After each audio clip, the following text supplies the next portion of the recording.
नमस्कार दोस्तों, career first channel पर फिर से आपका स्वागत है। यह आपका दूसरा मैटर होगा। पर्यावरण से संबंधित महत्वपूर्ण मैटर है। इसकी गति 85 शब्द प्रति मिनट होगी। खूब ध्यानपूर्वक लिखेंगे। Ready, start.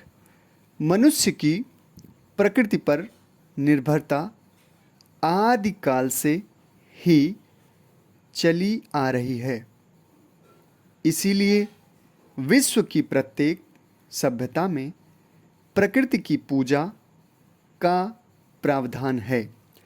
प्राचीन भारतीय समाज भी प्रकृति के प्रति बहुत ही जागरूक था।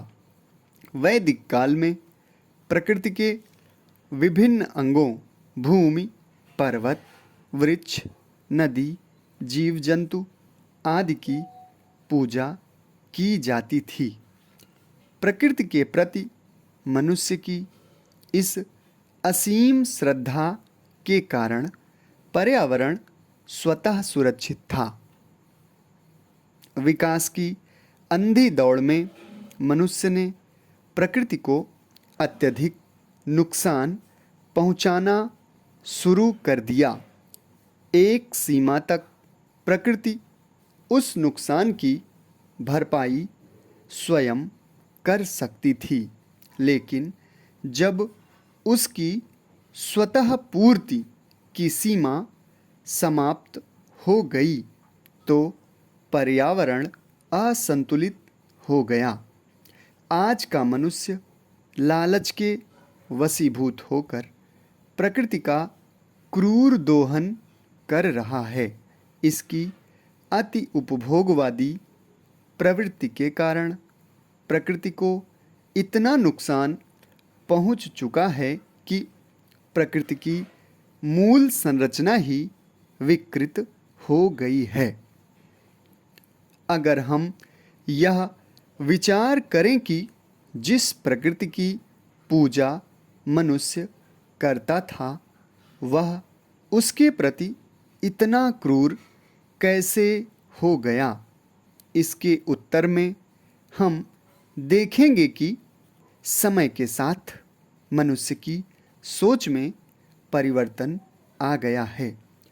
प्रकृति के साथ सहजीवन व सह अस्तित्व की बात करने वाला मनुष्य कालांतर में यह सोचने लगा कि यह पृथ्वी केवल उसके लिए ही है।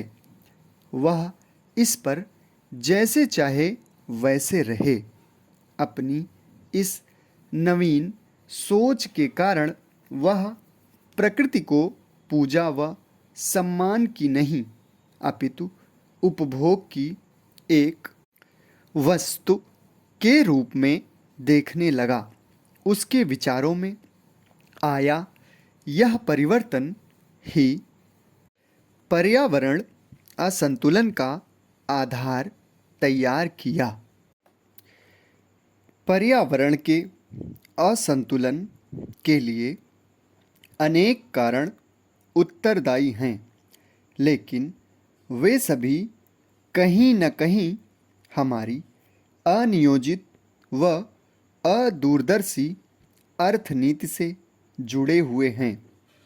आज का मनुष्य अपनी आर्थिक उन्नति के लिए कोई भी कीमत देने को तैयार है। उस कोई भी कीमत की सबसे बड़ी कीमत प्रकृति को ही देनी पड़ती है। भारी औद्योगिकरण आज विकास का पर्यायवाची बन गया है। इन बड़े उद्योगों की स्थापना से लेकर इनके संचालन तक प्रत्येक स्तर पर पर्यावरण को नुकसान पहुंचता है। इन औद्योगिक इकाइयों के निर्माण के लिए वनों की कटाई की जाती है। उत्पादन के प्रक्रम में इनसे विभिन्न हानिकारक अपशिष्टों का उत्सर्जन होता है। ये पर्यावरण को नुकसान पहुंचाने वाले सबसे प्रमुख कारक हैं। परिवहन के विकास ने खनिज तेलों के उपभोग को बहुत बढ़ा दिया है। इनके ज्वलन से SO2, CO2 आदि जैसी हानिकारक गैसें निकलती हैं। समाप्त। धन्यवाद।